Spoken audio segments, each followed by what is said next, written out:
Hello, I'm Bonnie Rabikoff, and this week we are in the kitchen for the third in the series, Field to Fork. We're going to culminate the series with their sustainability dinner. It's the fourth one. I am talking to the director of the Sustainability Center here on the campus of Johnson County Community College. Jay, thank you for inviting us once again onto your campus. Thank you for coming. Okay, Sustainability Expo and dinner, and what are we accomplishing here this evening? Well, this expo and dinner is really about having an extended conversation with the community about local food. It's about local farmers, it's about remembering what fresh food tastes like and experiencing that by a chef who knows what to do with local food. And it's about our students here who are interacting with both the vendors and the general public. We're going to talk about the programs we have on this campus, like our sustainable agriculture program, our solar tech program, and other kind of programs that involve sustainability. And you do major composting here. I mean, it all happens right on the campus. That's right. So the food there's a joke somewhere about major composting on campus. But yes, we do composting on campus. Okay, and that provides the fertilizing for the farm that we have here on the campus. So so we take those organic wastes that would have normally gone to the landfill, that we would have had to pay to take to the landfill, that we are now making into soil amendment that helps produce the vegetables that our students are raising in our sustainable agriculture program on our farm. And then your culinary students are using that food to feed both the students, faculty, and guests to the campus. That's correct. True sustainability. Correct. Right here. All right, who are some of the folks that are at the expo? Well, we have a variety of folks here. We have our local foods Kaw Valley chapter, who's trying to sort of string together a distribution network for local farmers. We have Good Natured Family Farms, who is doing that kind of a system as well through in-house foods. We have a number of local vendors like Nut House and Tallgrass Toffee, and we have Full Circle Farms, who does a meat CSA out of Excelsior Springs. And I should probably stop naming all of them. I'm going to forget some. You're going to forget someone, and then you're going to get into trouble. But there's also vineyards. We have vineyards. We have vineyards. We have Holyfield and Somerset, and so people need to understand that local could also mean good wine. You know, Kansas can produce some good wine when it's done correctly, and these folks know how to do that. They know how to do that. So it is helping the community remember that when it's local and sustainable, the food is fresh, flavorful, and filled with nutrients. Right, but let's back up a little bit. I'm a historian by training. Okay. If you go back and look at agriculture reports from the turn of the century, and look at what was being produced in this region, everything was produced in this region. And so in some ways, this conversation is about how do we restore that balance, having produce, vegetables, even some fruits grown locally. To go back to a system that we had earlier when our parents, grandparents, great-grandparents had the opportunity of eating things seasonally and knowing what fresh local food tasted. Okay, so we're also reducing our carbon footprint by purchasing locally grown products to as much as possible. And you're also supporting your neighbors. You're supporting local economy. Yes, we are.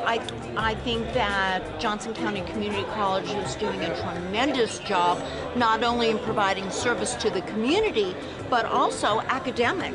The students here are learning about sustainability as part of what happens in the classroom. We thank you for all your efforts on campus and to the community, and now I think we're going to go talk to some of these growers and food product makers. Thank you, Jay. And don't forget to eat something, too. Oh, I never forget to do that. Thank you.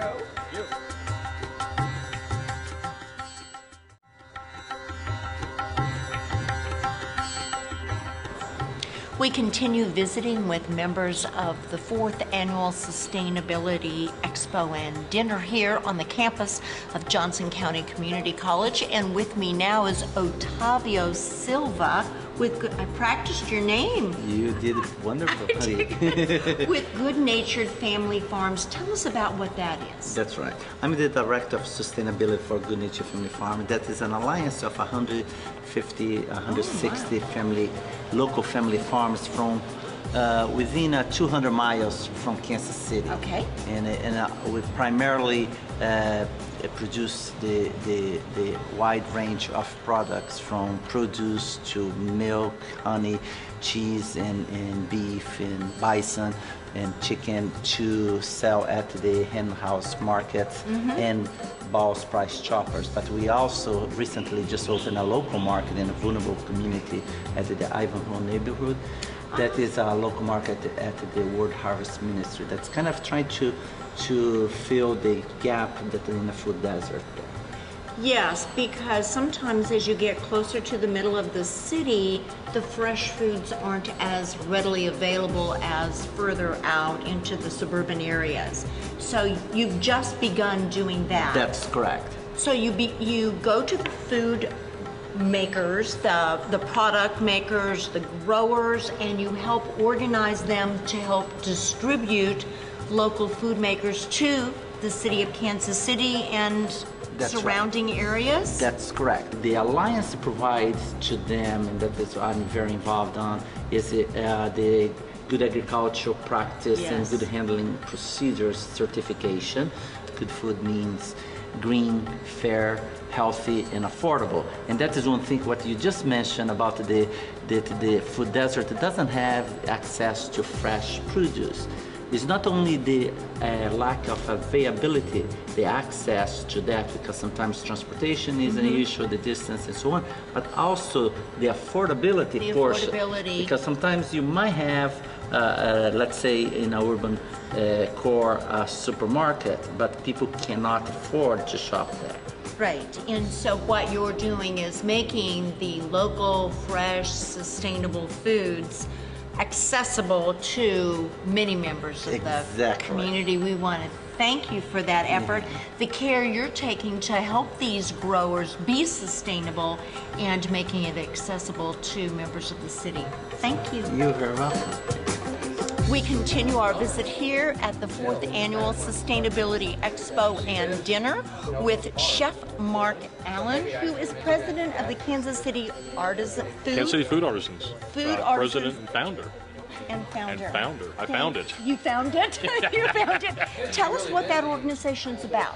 Trying to develop a market for local manufactured foods. Fresh foods, tomatoes and so forth and so on, have really caught on. I mean, it's becoming more mainstream. Thank goodness. But when you take it to the next thing, I mean, and farmers, years ago they would have tomatoes, and at the end of the season, what would they do with tomatoes? They would can them. So this is basically, modern canonization, if you will, from that standpoint. In my case, I try to take the peppers that the Mennonites have produced and they haven't sold, and I'll make my roasted red pepper sauce. So, not all of our products are exactly that way, but they're all handmade, artisan crafted, small family-owned businesses. So in a lot of ways, it's just an extension of the local foods effort. Well, thank you for your contribution to local, and we look forward to eating more of your wonderful food. Well, thank you so much. We continue our visit at the 4th Annual Sustainability Expo and Dinner here on the campus of Johnson County Community College. One of its growers, Stu Schaefer, is with us. What is your farm? My farm is Sand Heron Farm. Tell us about your work here to create the CSA that is available both here and in Lawrence. Right.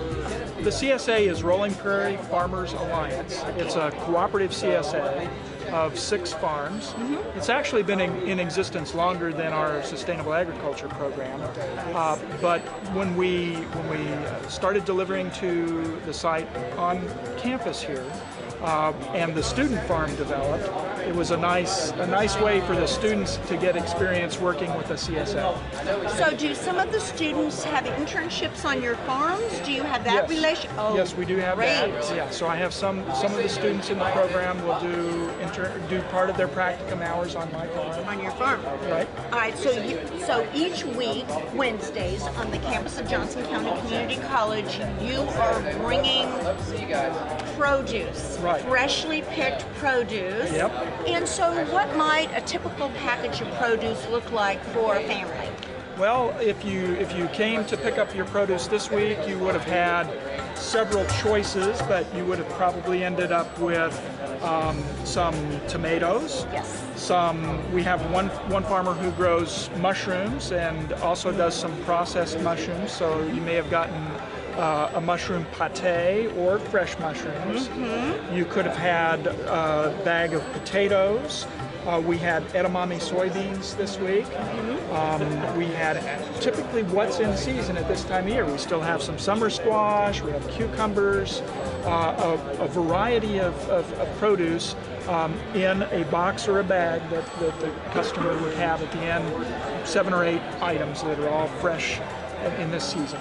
So the CSA is basically a cooperative effort, in your case with 6 farms, many of them practicing organic methods, and every week whatever is fresh picked is available to the people participating in the CSA. That's right. And you've been doing this how long? Well, Rolling Prairie has been in existence for 18 years. This is our 18th year. So it's, we think, the oldest CSA of this type in the Midwest. Okay, well, thank you for being a pioneer with this effort and for taking such good care of the land and us. We appreciate it. Well, thank you. We continue visiting with the folks here at the 4th Annual Sustainability Expo and Dinner on the campus of Johnson County Community College, and one of its members is a vintner, yes, in Kansas, Basehor, Kansas, Michelle Meyer. Michelle, yes. Tell us about your vineyard in Kansas. Happy to do that. We don't normally think of wine growing in Kansas, but you did it. That's why I come to the Sustainability Expo, so other people can know.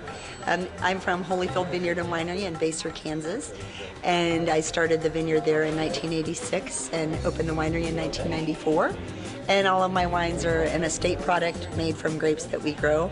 And it's exciting to be at the expo because I've been here every year since it started, and I really see a lot of regular people that come to this and new people, and it's a great way to showcase local products of all types, especially wine. And I should point out, because I know I've been to the vineyard, you have international award-winning wines. I do. I'm very proud of them. And as well you should be, and as well we are, because we think of wines in perhaps Italy, France, California, but not Kansas, and you showed us we could do it. And I think that as people start to migrate towards the local movement and food and things, it's going to become more of an expectation to be able to source your foods, and wine falls into that category as well locally. And once people know that it's there, they're really enthused by the whole concept, and so anytime you can participate in something like the expo that they have here and introduce one more person to your product, and then they can introduce other people to it, it really makes a big difference, I think. And so we're happy to participate. Thank you very much for doing so.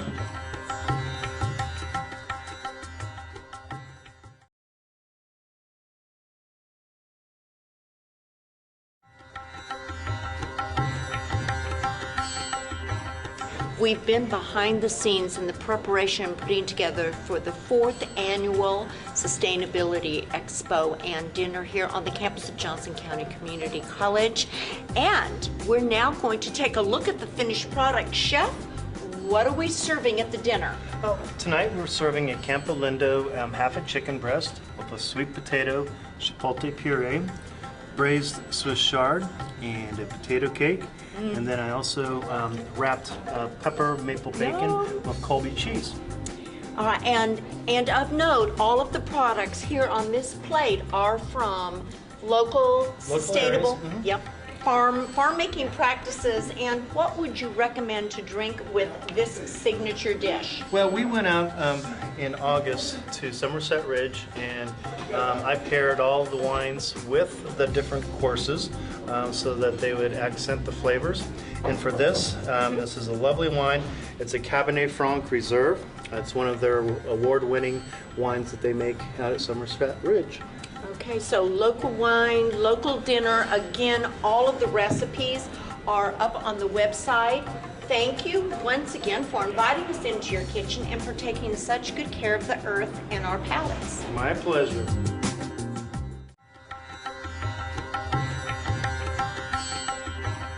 Once again, we are in the kitchen on the campus of Johnson County Community College, attending their 4th Annual Expo and Dinner. It is their sustainability dinner, and I'm now talking to one of the members of their Board of Trustees, Jerry Cook.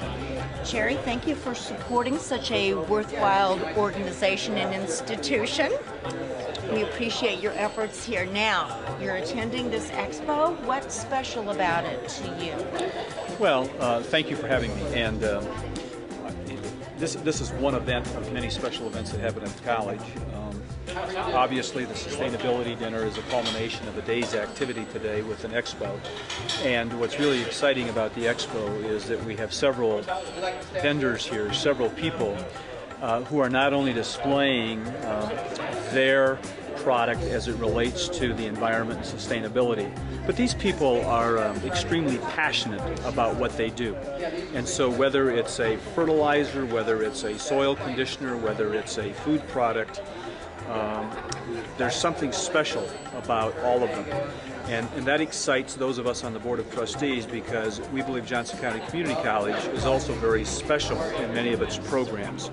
Our culinary program here at the college is internationally known. We're excited about the new building that we're constructing for that program, but we're as equally excited about the alignment of other programs within the college.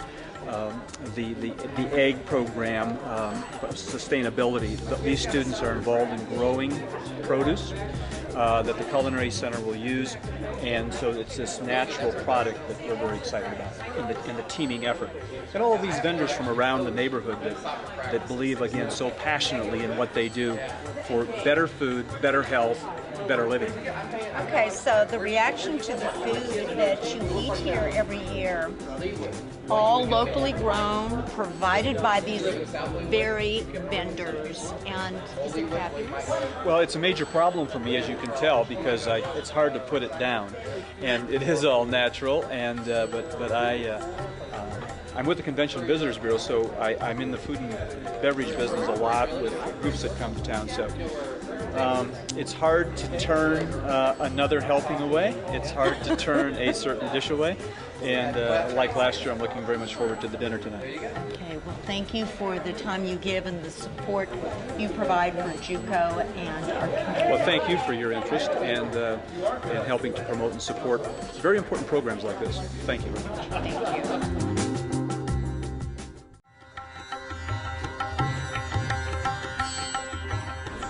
Hello, I'm Bonnie Rabikoff, your host of In the Kitchen with Bonnie. This week we are featuring our third in a series of In the Cellar by Marquee Wines.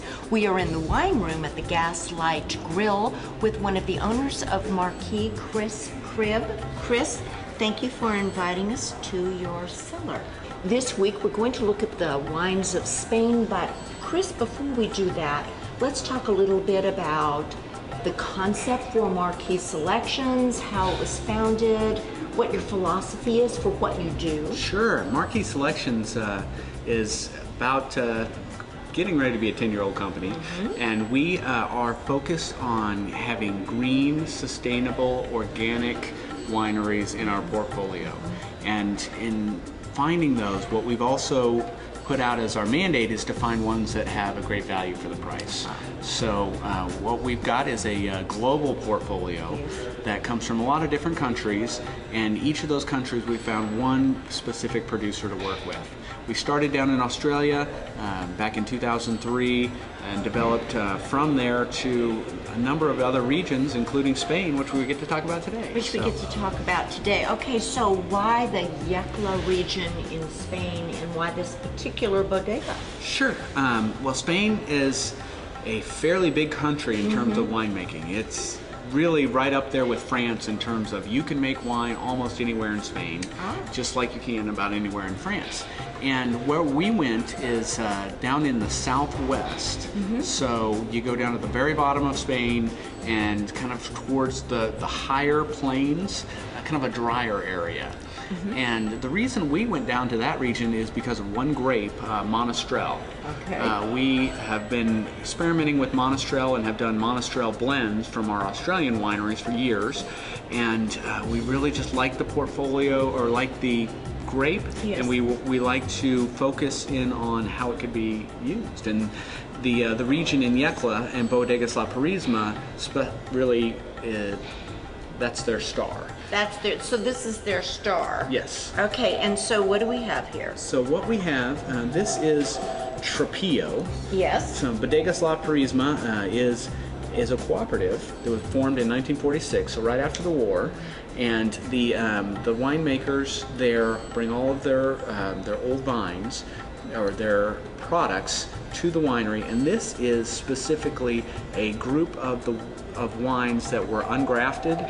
So these are still on the same rootstock that they were hundreds of years ago. So we're talking century-old grapes. Yes. Yes. And so not having phylloxera was a bug that came into the vineyards, and they survived that. Yep. So this is just really something you don't see very often.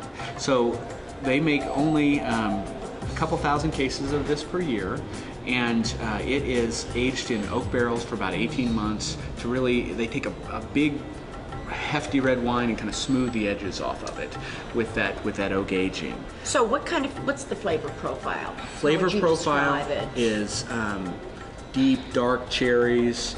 It's got a little bit of that cigar box, a little bit of smoky smoky, like kind of that smoky barbecue. Not the sweet, but the essence of, like, it's got a little smell of leather to it. It really, really rich and earthy. Rich and earthy, and in terms of the flavor profile, it's dry still. It's got a big mouthfeel, and it's got some hints of chocolate to it. What do we want to eat with this? What do we want to pair it with? I love a nice cut steak for something like this, but I think this also really pairs well with something like a grilled pork chop. Something that's got some heft to it. I like to in also, Kansas City barbecue. Could it still work with Kansas City work barbecue? with Kansas City barbecue. What temperature do we want to serve this? We serve this, right out of the cellar. So cellar being 68 degrees is what it and should we need be. to remember that, because when we say room temperature, that term apparently came from the days of the cellars, which were actually cooler than the living areas. So maybe in the high 60s for this? High 60s, if you've got a nice air-conditioned room, it's 80 degrees, something like it'd be fine, but just a little bit of that chill will go ahead and help it out. Oh. And now this is also a wine that really would benefit from being open for a while and possibly decanting. it. So Okay, so we would remember that for this Spanish wine. Yep. Now, our white wine. On what our do we whites, have? we're going to another varietal that is known in Spain, but not as well known here in the United States. It's called Macabeo. Okay. Macabeo is a little bit like a Pinot Grigio in its body and its flavor. A little sweeter. Little sweeter. It's got a little bit of a nuttiness to it, and it's known for also kind of being a floral wine. It's got a little bit more of like the geraniums and some of the neat complex for a white wine. Yeah, Would you say? complex, but it's got a very light finish to it. So it's one of those wines that you taste it and then it just kind of cleans your mouth out. And what do we want to pair it with? I would definitely pair that with something that's got a little bit of maybe a nice fettuccine alfredo, something that's got a little bit of creaminess to it would go well with the lightness. Well with cream. Cream-based sauces. I think that it would really stand up if you were looking at trying to do other types of grilled chicken, something like that. And fish dishes would. Fish dishes as well, yeah. Would work. The winery itself has been doing a large expansion into Asia, and which brings me into thinking about this as a great wine for Asian food. The Macabeo, it's got that mouth coating feel and that cleanliness that if you had some spicy Thai or some stir fry vegetables or something like that, it would stand up really well and be a really nice pairing.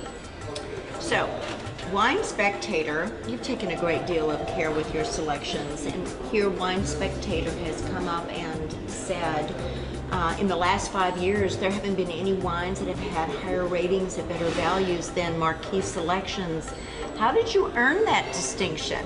Well, maybe I need to raise the prices, but no, it's something that we're really proud of because of the fact that we have taken that time in the selection process. All of our wines are tasted against competition that we know is the best in the region. When we brought these wines in, for example, Yekla and the Monastrells were not as big, but there's a region right next to Yekla called Humilla. You might see a little bit of this in your local store. It is also Monastrell. So we took the best Monastrells, set them together, and only purchased the Monastrells, our Monastrells, that were better than the competition. When we do a lot to make sure that the wines are unique.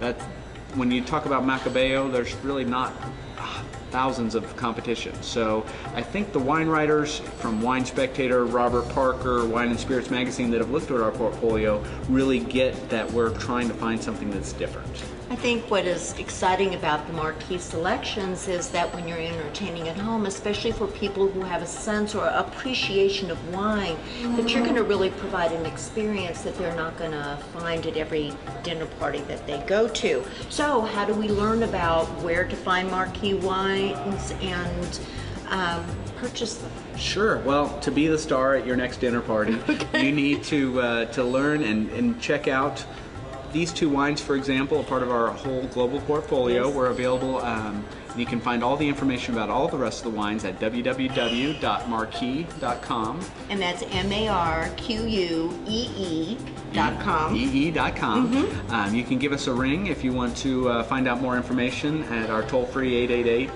Marquee phone number.